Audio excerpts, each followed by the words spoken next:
Hello everyone. आज हम करेंगे बुक कीपिंग और अकाउंटिंग और अकाउंटेंसी में डिफरेंस क्या है।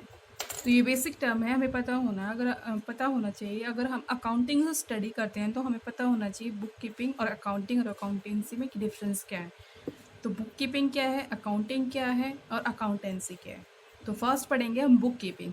Book book keeping is an art of recording in the books of accounts the monetary accept of commercial और फाइनेंशियल ट्रांजेक्शन। इसका मतलब क्या है कि book keeping is an art of recording in the books of accounts the monetary accept of commercial और financial transaction. मतलब book keeping एक कला है। बुक कीपिंग एक कला है रिकॉर्डिंग करने की।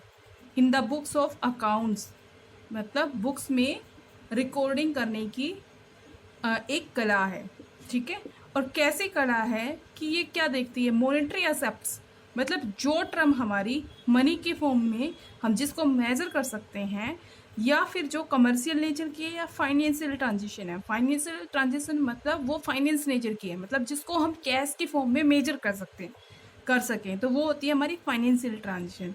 तो ये एक तरह से book keeping is an art of recording in the books of account the monetary accept of commercial financial transaction. मतलब बुक कीपिंग एक कला है रिकॉर्डिंग करने की बुक्स में कि मॉनेटरी एसेप्ट को देखते हुए और ऐसे फाइनेंशियल ट्रांजेक्शन का वो रिकॉर्ड करती है। मॉनेटरी एसेप्ट को देखते हुए फाइनेंशियल ट्रांजेक्शन या कमर्शियल का वो बुक्स में रिकॉर्ड करती है। तो वो होती है हमारी बुक कीपिंग।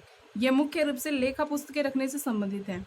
लेखा पुस्तक रखने में निम्न 4 प्रकार की क्रियाओं को शामिल किया जाता है। तो एक तरह से बुक कीपिंग क्या होती है कि अकाउंट्स को मेंटेन करती है।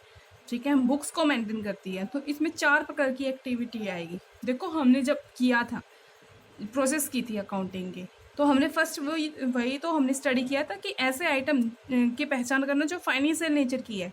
तो जो फाइनेंशियल नेचर की आइटम्स को हम आइडेंटिफाई करते हैं, तो वो किस में आएगी, हमारी बुक कीपिंग में आएगी। तो फर्स्ट पॉइंट क्या हो जाएगा कि ऐसे आइटम की पहचान करना जो फाइनेंशियल नेचर की है। फाइनेंशियल नेचर मतलब जिसको हम फाइनेंस की फॉर्म में, जिसको हम कैश की फॉर्म में मेजर कर सकते हैं, तो वो किसका पार्ट है, बुक कीपिंग का। ठीक है। सेकेंड पॉइंट हम पढ़ते हैं, पहचान किए गए लेन देनों को मनी मुद्रा के रूप में मापना। ठीक है। देखो हमने प्रोसेस में पढ़ा था कि फाइनेंशियल नेचर के आइटम को पहले तो आइडेंटिफाई करना प्रोसेस में, अकाउंटिंग के प्रोसेस में, फिर उसको मनी की फॉर्म में मेजर करना। देखो पहले तो हमने फाइनेंशियल नेचर के आइटम को आइडेंटिफाई किया, ये भी बुक कीपिंग का पार्ट है। फिर हमने उसको क्या किया, सेकेंड पॉइंट में मनी की फॉर्म में मेजर किया है, तो ये भी बुक कीपिंग का ही पार्ट है। फिर नेक्स्ट क्या किया हमने, पहचान किए गए लेन देनों को प्रारंभिक लेखी की पुस्तकों में रिकॉर्ड करना। प्रारंभिक लेखी की पुस्तकें कौन सी होती है, जो हमारी जर्नल होती है। ठीक है। मतलब हमने उनको फाइनेंशियल नेचर के आइटम को आइडेंटिफाई कर लिया, फिर हमने उसको मनी की फॉर्म में मेजर कर लिया। फिर हम लास्ट में फिर थर्ड पॉइंट में हम क्या क्या करेंगे, जर्नल में रिकॉर्ड करेंगे। तो जर्नल में रिकॉर्ड करना भी किसका पार्ट है, ये बुक कीपिंग का।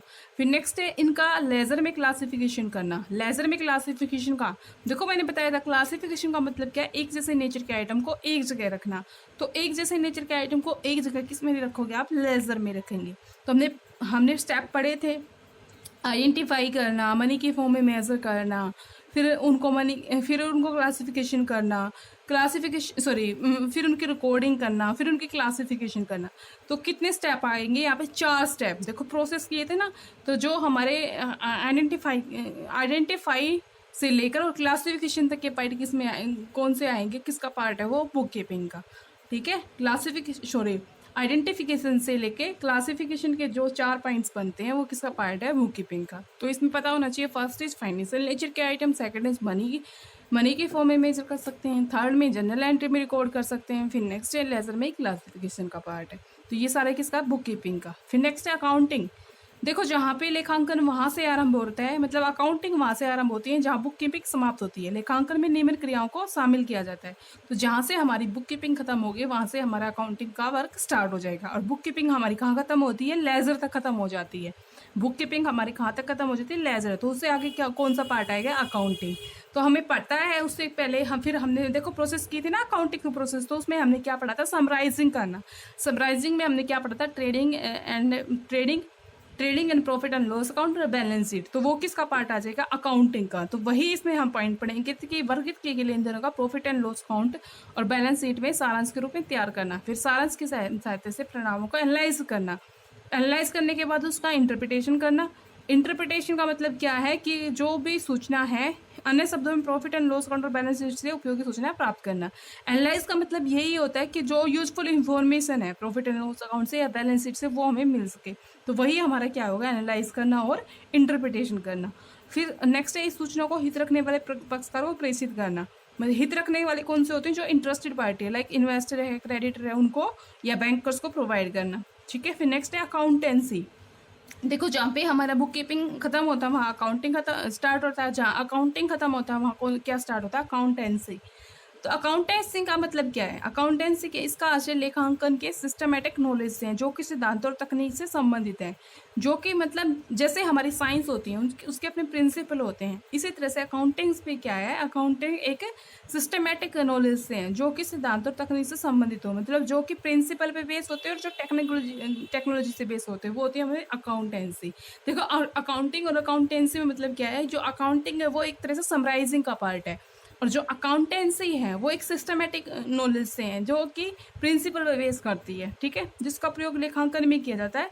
यह हमें बताता है कि लेखा पुस्तकें किस प्रकार तैयार की जाएगी, लेखांकन सूचना का सारांश किस प्रकार तैयार किया जाएगा, इस सूचनाओं में हित रखने वाले पक्षकारों को किस प्रकार प्रेषित किया जाएगा। मतलब एक मेथड बताता है कि आपको अकाउंटिंग कैसे मेंटेन करनी है और सूचना किस प्रकार प्रोवाइड करनी है, और उसमें इंटरेस्टेड रखने वाले पक्षकार को आपको कौन सी इन्फॉर्मेशन देनी चाहिए या नहीं देनी चाहिए। तो एक तरह से एक सिस्टमेटिक पाथ को बताता है जो कि सिद्धांत और तकनीक से संबंधित होती है।